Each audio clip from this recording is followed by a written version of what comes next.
ଖଟେଇ ଏବଂ ଶ୍ରୀକାନ୍ତ ଖଟେଇ ଦେବୋତ୍ତର କଲୋନୀରେ ନିଜ ଜାଗାକୁ ଲଗେଇ ଆଉ ସରକାରୀ ଜାଗା 3 ଡିସମିଲ୍ ଯେଉଁ ସେଠି କଲ୍ୟାଣ ମଣ୍ଡପ ହେଲା ପାଚେରିକି ବଙ୍କେଇକି ଜାଣିଶୁଣି ତାଙ୍କ କ୍ଷମତାର ଅପବ୍ୟବହାର କରି 3 ଡିସମିଲ୍ ଜାଗା ରଖିଲେ ତାକୁ ମାଡ଼ି ବସି ନିଜେ ଘର ତିଆରି କରିବେ ବୋଲି। ହେ ଗରିବ ଖଟିକିଆ ଯେଉଁମାନେ ସଉଦା ବିକୁଥିଲେ ବଜାରରେ ପରିବା ଗଣ୍ଡେ ବିକିଲେ ତାଙ୍କର ପରିବାର ଚଳେଇବେ, ସେମାନେ ଭିକ ମାଗିଲା ବାର ଦ୍ୱାର ଶୁଣ୍ଡି ପିଣ୍ଡା ହେଉଛନ୍ତି। ତାଙ୍କୁ ସରକାର ଉଠେଇ ଦେଉଛନ୍ତି, ତହସିଲଦାର ଏକ୍ଜିକ୍ୟୁଟିଭ୍ ତାଙ୍କୁ ଲାଠି ଲଗେଇକି ପୋଲିସ ଲଗେଇକି ତାଙ୍କୁ ୱାରେଣ୍ଟ ଦେଇକି ତାଙ୍କ ଜିନିଷ ସବୁ ଫୋପାଡ଼ି ଦେଉଛନ୍ତି। ହେ ଗୋଟେ ନଗରପାଳ ପୌରପାଳ ଯିଏ ସେବା କରିବ ବୋଲି, ଯିଏ ଲୋକଙ୍କୁ ସେବା ଯୋଗାଇବେ ବୋଲି କହିକିରି ଭୋଟ ପାଇକି ନିର୍ବାଚିତ ହେଲେ, ବର୍ତ୍ତମାନ ବେପାର ସୌଦାଗର ଚାଲିଛି। ଜାଗା ମଡ଼ି ବସିବା, କେଉଁଠି କଣ୍ଟ୍ରାକ୍ଟି କାମ କରିବା, କେଉଁଠି ବିଭିନ୍ନ କଥା କରି ଟଙ୍କା ଆଦାୟ କରିବା, ପିସି ଖାଇବା। ଯଦି ଏଇ କଥା ହେଇ ଜାଗା ମାଡ଼ି ବସିବା ଗଲାଣି, ଯେ ଜାଗାର ଦାମ 45 ଲକ୍ଷ ଟଙ୍କାରୁ ଉର୍ଦ୍ଧ୍ୱ ହେବ। 3 ଡିସମିଲ୍ ସମଥିଙ୍ଗ, କିନ୍ତୁ ସେ ମାପଚୁପରେ 3 ଡିସମିଲ୍ ତହସିଲଦାର ଆର୍ଆଇ ମାନେ ଦେଖେଇଛନ୍ତି। ମୁଁ ତାକୁ ଦୃଢ଼ ଭାବରେ ନିନ୍ଦା କରୁଛି। ଭାଷା ନେଇ ନିନ୍ଦା କରିବା ପାଇଁ ଜଣେ ସେବା କରିବା ଆଳରେ ଯେଭଳି ଭାବରେ ସରକାର ଯେମିତି ମାଡ଼ି ବସିକି ବ୍ୟବସାୟ କରିଛନ୍ତି ଏବଂ ମାଡ଼ି ବସିକି ଘରଦ୍ୱାର କରି ତାଙ୍କ ପିଲାମାନେ ସେଠି ରହୁଛନ୍ତି, ୟାକୁ ତୁରନ୍ତ ସରକାର ପଦକ୍ଷେପ ନେବା ପାଇଁ ମୁଁ ମୁଖ୍ୟମନ୍ତ୍ରୀଙ୍କର ମାନ୍ୟବର ମୁଖ୍ୟମନ୍ତ୍ରୀଙ୍କ ଅଭିଯୋଗ ପ୍ରକୋଷ୍ଠରେ ଏକ ଅଭିଯୋଗ ପତ୍ର ଦାଖଲ କରିଥିଲି ଜଣେ ବରିଷ୍ଠ ନାଗରିକ ହିସାବରେ ଏବଂ ନୟାଗଡ଼ ପୌରାଞ୍ଚଳ ଜଣେ ଅଧିବାସୀ ଭାବେ କରଦାତା ହିସାବରେ ମୁଁ ଏକଥା ମାନ୍ୟବର ମୁଖ୍ୟମନ୍ତ୍ରୀଙ୍କ ଦୃଷ୍ଟି ଆକର୍ଷଣ କରିଥିଲି ଏବଂ ଜିଲ୍ଲାପାଳଙ୍କୁ ଜଣାଇଛି, ତହସିଲଦାରଙ୍କୁ ଜଣାଇଛି, ଏକ୍ଜିକ୍ୟୁଟିଭ୍ ମ୍ୟୁନିସିପାଲିଟି ଜଣାଇଛି। ସମସ୍ତ ଜଣାଇଲା ପରେ ମାପଚୁପ ହେଇଛି ଏବଂ ମାପଚୁପରେ 3 ଡିସମିଲ୍ ମାଡ଼ି ବସିଛି ବୋଲି ବାହାରିଛି। ୟାର ତୁରନ୍ତ ତାଙ୍କୁ ଉଚ୍ଛେଦ କରାଯାଉ, ନହେଲେ ଆଉ ସରକାର କିମ୍ବା ଜିଲ୍ଲା ପ୍ରଶାସନ କେଉଁ ସାଧାରଣ ଲୋକ ଦେହରେ ହାତ ମାରିପାରିବେ ନାହିଁ। ଯଦି ପୌରପାଳଙ୍କ ପାଇଁ ନିୟମ ନାହିଁ, ତାଙ୍କ ସ୍ୱାମୀଙ୍କ ପାଇଁ ନିୟମ ନାହିଁ, ତେବେ ସାଧାରଣ ଲୋକ ପାଇଁ ବି ନିୟମ ନାହିଁ। ମୁଁ ଏକଥା ଦୃଢ଼ ଭାବରେ କହୁଛି। ତ ଆଉ ଗୋଟେ କଥା ଶୁଣ, ରିପୋର୍ଟ ସେ ଅଲରେଡ଼ି ପାଇସାରିଲେଣି, କାଲିଠୁ ପାଇଲେଣି। And it's a fact they have encroached 3 decimals land which will cost more than 45 lakhs। ଜାଣିନାହାନ୍ତି କ'ଣ ତହସିଲଦାର? ଆଜି ପର୍ଯ୍ୟନ୍ତ ଯାଇଥିଲେ କୁଆଡ଼େ? ଇଏ 8 ମାସ ତଳେ ଘର ହେଲାଣି। ଦୋକାନ ଉପରେ ଅଣ୍ଡରା, ଦୋକାନୀ କିଏ ବସି ପଡ଼ିଲେ ତାପରେ ତ ମାଲିକାନୀ ଦେଖାଉଛ ଇଏ କରିକିରି। କିନ୍ତୁ ଯିଏ ରକ୍ଷକ ସେ ଭକ୍ଷକ। ଯଦି ବାଡ଼ ଫସଲ ଖାଇଲା, ଠିକ୍ ସେଇଭଳିଆ ହେଇଛି। ଆଉ କ'ଣ ଦାବି କରି ତୁରନ୍ତ ସେ ଘରକୁ ଉଚ୍ଛେଦ କରାଯାଉ। ସରକାର ସେ ଘରକୁ ଉଚ୍ଛେଦ କରିକି ଏକ ଆଖିଦୃଷ୍ଟିଆ ପଦକ୍ଷେପ ନିଅନ୍ତୁ ଏବଂ ଲୋକମାନଙ୍କ ପାଇଁ ଏକ ଉଦାହରଣ ସୃଷ୍ଟି କରନ୍ତୁ ଯେ ସରକାରୀ ଜାଗା ମାଡ଼ି ବସିଲେ ସିଏ ସରକାର ତାକୁ ଉଚ୍ଛେଦ କରିବେ। ଇଏ ଖାଲି ଗୋଟିଏ ଜାଗା ନୁହେଁ, ଶ୍ରୀକାନ୍ତ ଖଟେଇ କେତେ ଜାଗାର ମାଲିକାନୀ ପାଲଟିଛନ୍ତି ମାଡ଼ି ବସିବାରେ। ଗୋଟେ ପରେ ଗୋଟେ କହିବି। ଏଇଟା ଖଟେଇ ଏବଂ ଶ୍ରୀକାନ୍ତ ଖଟେଇ ଦେବୋତ୍ତର କଲୋନୀରେ ନିଜ ଜାଗାକୁ ଲଗେଇ ଆଉ ସରକାରୀ ଜାଗା 3 ଡିସମିଲ୍ ଯେଉଁ ସେଠି କଲ୍ୟାଣ ମଣ୍ଡପ ହେଲା ପାଚେରିକି ବଙ୍କେଇକି ଜାଣିଶୁଣି ତାଙ୍କ କ୍ଷମତାର ଅପବ୍ୟବହାର କରି 3 ଡିସମିଲ୍ ଜାଗା ରଖିଲେ ତାକୁ ମାଡ଼ି ବସି ନିଜେ ଘର ତିଆରି କରିବେ ବୋଲି।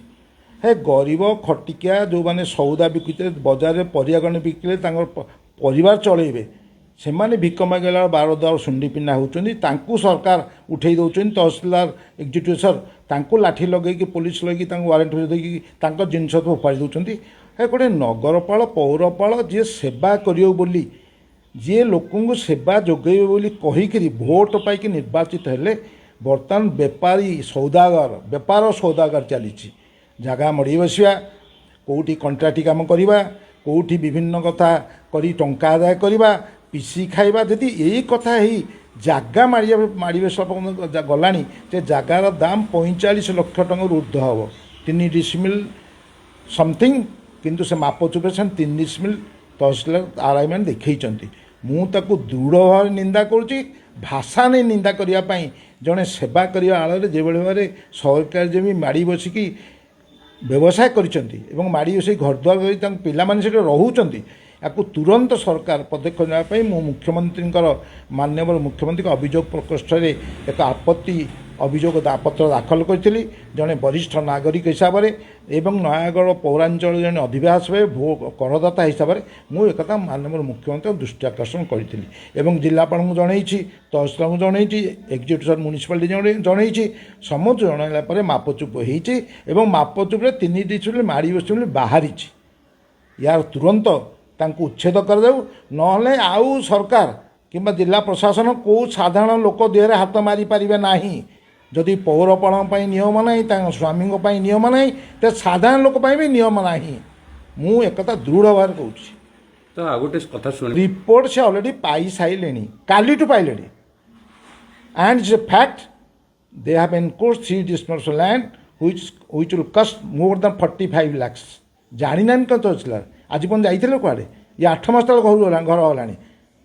ଦୋକାନ ଉପରେ ଅଣ୍ଡରା, ଦୋକାନୀ କିଏ ବସି ପଡ଼ିଲେ ତାପରେ ତ ମାଲିକାନୀ ଦେଖାଉଛ ଇଏ କରିକିରି। କିନ୍ତୁ ଯିଏ ରକ୍ଷକ ସେ ଭକ୍ଷକ।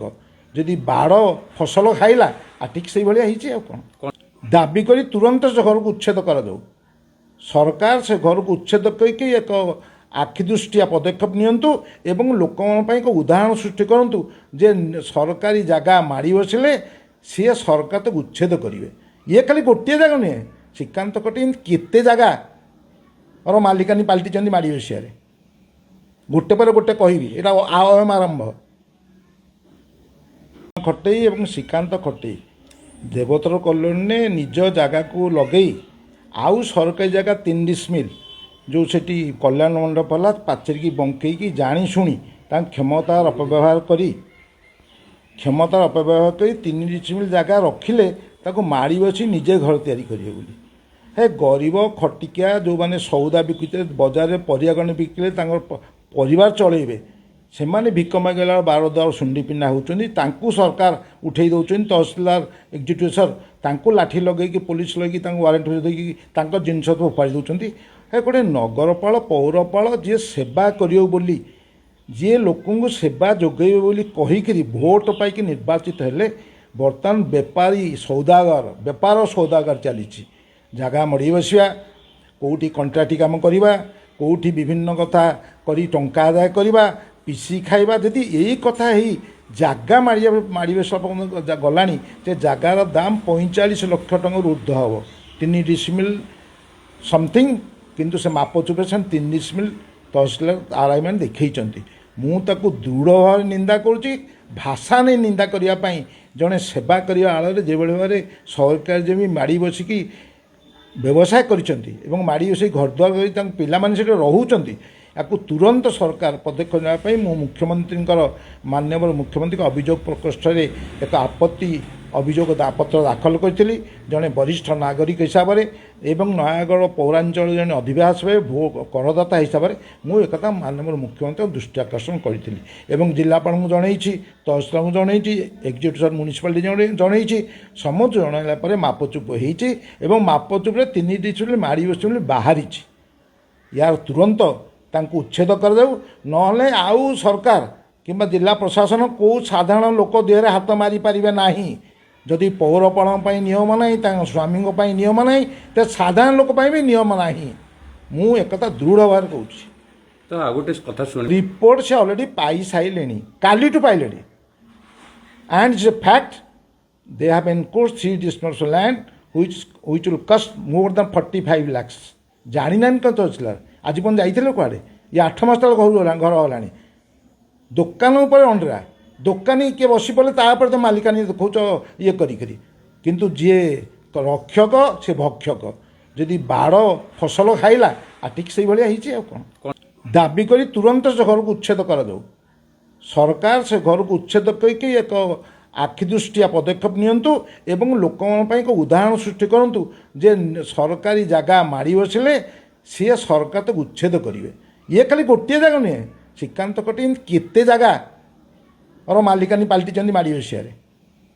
ଗୋଟେ ପରେ ଗୋଟେ କହିବି, ଏଇଟା ଖଟେଇ ଏବଂ ଶ୍ରୀକାନ୍ତ ଖଟେଇ ଦେବୋତ୍ତର କଲୋନୀରେ ନିଜ ଜାଗାକୁ ଲଗେଇ ଆଉ ସରକାରୀ ଜାଗା 3 ଡିସମିଲ୍ ଯେଉଁ ସେଠି କଲ୍ୟାଣ ମଣ୍ଡପ ହେଲା ପାଚେରିକି ବଙ୍କେଇକି ଜାଣି ଶୁଣି ତାଙ୍କ କ୍ଷମତାର ଅପବ୍ୟବହାର କରି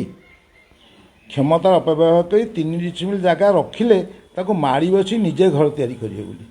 ହେ ଗରିବ ଖଟିକିଆ ଯେଉଁମାନେ ସଉଦା ବିକୁଥିଲେ, ବଜାରରେ ପରିବାଗଣି ବିକିଲେ ତାଙ୍କର ପରିବାର ଚଳେଇବେ, ସେମାନେ ଭିକ ମାଗିଲା ବାରଦ୍ୱାର ଶୁଣ୍ଡି ପିଣ୍ଡା ହେଉଛନ୍ତି। ତାଙ୍କୁ ସରକାର ଉଠେଇ ଦେଉଛନ୍ତି। ତହସିଲଦାର ଏକ୍ଜିକ୍ୟୁଟିଭ୍ ତାଙ୍କୁ ଲାଠି ଲଗେଇକି ପୋଲିସ ଲଗେଇକି ତାଙ୍କୁ ୱାରେଣ୍ଟ ଦେଇକି ତାଙ୍କ ଜିନିଷ ସବୁ ଫୋପାଡ଼ି ଦେଉଛନ୍ତି। ହେ ଗୋଟେ ନଗରପାଳ ପୌରପାଳ ଯିଏ ସେବା କରିବ ବୋଲି, ଯିଏ ଲୋକଙ୍କୁ ସେବା ଯୋଗାଇବେ ବୋଲି କହିକିରି ଭୋଟ ପାଇକି ନିର୍ବାଚିତ ହେଲେ, ବର୍ତ୍ତମାନ ବେପାରୀ ସୌଦାଗର ବେପାର ସୌଦାଗର ଚାଲିଛି। ଜାଗା ମଡ଼ି ବସିବା, କେଉଁଠି କଣ୍ଟ୍ରାକ୍ଟି କାମ କରିବା, କେଉଁଠି ବିଭିନ୍ନ କଥା କରି ଟଙ୍କା ଆଦାୟ କରିବା, ପିସି ଖାଇବା। ଯଦି ଏଇ କଥା ହେଇ ଜାଗା ମାଡ଼ି ବସିବା ପର୍ଯ୍ୟନ୍ତ ଗଲାଣି, ଯେ ଜାଗାର ଦାମ 45 ଲକ୍ଷ ଟଙ୍କାରୁ ଉର୍ଦ୍ଧ୍ୱ ହେବ। 3 ଡିସିମିଲ୍ ସମଥିଙ୍ଗ, କିନ୍ତୁ ସେ ମାପଚୁପରେ ସେ 3 ଡିସିମିଲ୍ ତହସିଲଦାର ଆର୍ଆଇ ମାନେ ଦେଖେଇଛନ୍ତି। ମୁଁ ତାକୁ ଦୃଢ଼ ଭାବରେ ନିନ୍ଦା କରୁଛି। ଭାଷା ନେଇ ନିନ୍ଦା କରିବା ପାଇଁ ଜଣେ ସେବା କରିବା ଆଳରେ ଯେଭଳି ଭାବରେ ସରକାର ଯେମିତି ମାଡ଼ି ବସିକି ବ୍ୟବସାୟ କରିଛନ୍ତି ଏବଂ ମାଡ଼ି ବସି ଘରଦ୍ୱାର କରି ତାଙ୍କ ପିଲାମାନେ ସେଠି ରହୁଛନ୍ତି, ୟାକୁ ତୁରନ୍ତ ସରକାର ପଦକ୍ଷେପ ନେବା ପାଇଁ ମୁଁ ମୁଖ୍ୟମନ୍ତ୍ରୀଙ୍କର ମାନ୍ୟବର ମୁଖ୍ୟମନ୍ତ୍ରୀଙ୍କ ଅଭିଯୋଗ ପ୍ରକୋଷ୍ଠରେ ଏକ ଅଭିଯୋଗ ପତ୍ର ଦାଖଲ କରିଥିଲି ଜଣେ ବରିଷ୍ଠ ନାଗରିକ ହିସାବରେ ଏବଂ ନୟାଗଡ଼ ପୌରାଞ୍ଚଳରେ ଜଣେ ଅଧିବାସ ଭାବେ କରଦାତା ହିସାବରେ ମୁଁ ଏକଥା ମାନ୍ୟବର ମୁଖ୍ୟମନ୍ତ୍ରୀଙ୍କ ଦୃଷ୍ଟି ଆକର୍ଷଣ କରିଥିଲି ଏବଂ ଜିଲ୍ଲାପାଳଙ୍କୁ ଜଣେଇଛି, ତହସିଲଦାରଙ୍କୁ ଜଣେଇଛି, ଏକ୍ଜିକ୍ୟୁଟିଭ୍ ମ୍ୟୁନିସିପାଲିଟି ଜଣେଇଛି। ସମସ୍ତ ଜଣାଇଲା ପରେ ମାପଚୁପ ହେଇଛି ଏବଂ ମାପଚୁପରେ 3 ଡିସିମିଲ୍ ମାଡ଼ି ବସିଛି ବୋଲି ବାହାରିଛି। ୟାର ତୁରନ୍ତ ତାଙ୍କୁ ଉଚ୍ଛେଦ କରାଯାଉ, ନହେଲେ ଆଉ ସରକାର କିମ୍ବା ଜିଲ୍ଲା ପ୍ରଶାସନ କେଉଁ ସାଧାରଣ ଲୋକ ଦେହରେ ହାତ ମାରିପାରିବେ ନାହିଁ। ଯଦି ପୌରପାଳଙ୍କ ପାଇଁ ନିୟମ ନାହିଁ, ତାଙ୍କ ସ୍ୱାମୀଙ୍କ ପାଇଁ ନିୟମ ନାହିଁ, ତ ସାଧାରଣ ଲୋକ ପାଇଁ ବି ନିୟମ ନାହିଁ। ମୁଁ ଏକଥା ଦୃଢ଼ ଭାବରେ କହୁଛି। ତ ଆଉ ଗୋଟେ କଥା ଶୁଣି ରିପୋର୍ଟ ସେ ଅଲରେଡ଼ି ପାଇସାରିଲେଣି, କାଲିଠୁ ପାଇଲେଣି। And it's a fact they have encroached 3 decimal land which will cost more than 45 lakhs। ଜାଣିନାହାନ୍ତି କ'ଣ ତହସିଲଦାର? ଆଜି ପର୍ଯ୍ୟନ୍ତ ଯାଇଥିଲେ କୁଆଡ଼େ? ଇଏ 8 ମାସ ତଳେ ଘର ହେଲାଣି। ଦୋକାନ ଉପରେ ଅଣ୍ଡରା, ଦୋକାନୀ କିଏ ବସି ପଡ଼ିଲେ ତା ଉପରେ ତ ମାଲିକାନୀ ଦେଖାଉଛ ଇଏ କରିକିରି। କିନ୍ତୁ ଯିଏ ରକ୍ଷକ ସେ ଭକ୍ଷକ। ଯଦି ବାଡ଼ ଫସଲ ଖାଇଲା, ଠିକ୍ ସେଇଭଳିଆ ହେଇଛି। ଆଉ କ'ଣ ଦାବି କରି ତୁରନ୍ତ ସେ ଘରକୁ ଉଚ୍ଛେଦ କରାଯାଉ। ସରକାର ସେ ଘରକୁ ଉଚ୍ଛେଦ କରିକି ଏକ ଆଖିଦୃଷ୍ଟିଆ ପଦକ୍ଷେପ ନିଅନ୍ତୁ ଏବଂ ଲୋକମାନଙ୍କ ପାଇଁ ଏକ ଉଦାହରଣ ସୃଷ୍ଟି କରନ୍ତୁ ଯେ ସରକାରୀ ଜାଗା ମାଡ଼ି ବସିଲେ ସିଏ ସରକାର ତାକୁ ଉଚ୍ଛେଦ କରିବେ। ଇଏ ଖାଲି ଗୋଟିଏ ଜାଗା ନୁହେଁ, ଶ୍ରୀକାନ୍ତ କୋଟି କେତେ ଜାଗାର ମାଲିକାନୀ ପାଲଟିଛନ୍ତି ମାଡ଼ି ବସିବାରେ। ଗୋଟେ ପରେ ଗୋଟେ କହିବି, ଏଇଟା ଆରମ୍ଭ।